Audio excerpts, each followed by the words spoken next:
exercer. Et notre demande serait pour la radiation de M. Thiam Chaïk Sékoula. Qu'est-ce qui fonde votre démarche au départ? Qu'est-ce qui a fondé votre démarche au départ? Nous n'allons pas refaire le procès.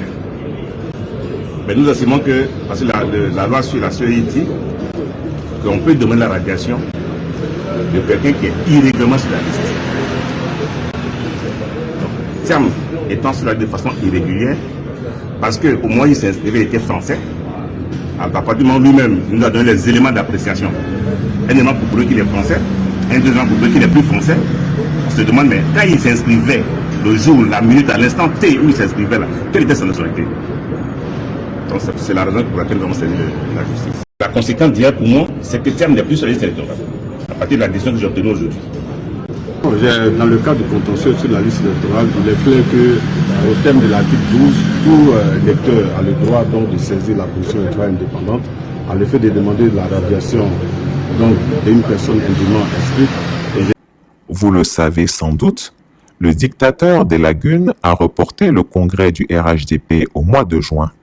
Cet acte, qui semble anodin, est pourtant lourd de sens car il préfigure deux scénarios. Ensuite, comme de coutume, le scrutin sera bâclé, les urnes bourrées pour gonfler le taux de participation.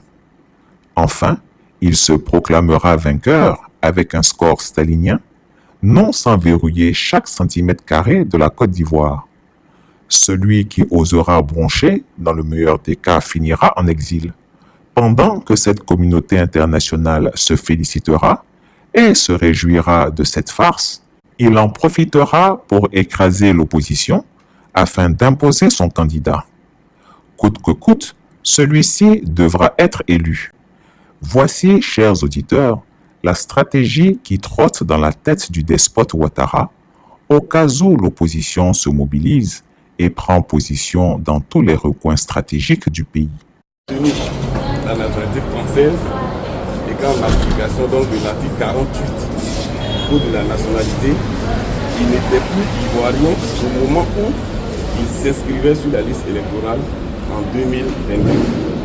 Donc c'est sur cette base-là qu'elle a donc ordonné sa radiation. Et les éléments qui ont été sortis par son avocat, notamment son extrait d'acte de naissance au niveau de la Côte d'Ivoire et celui au niveau de la France?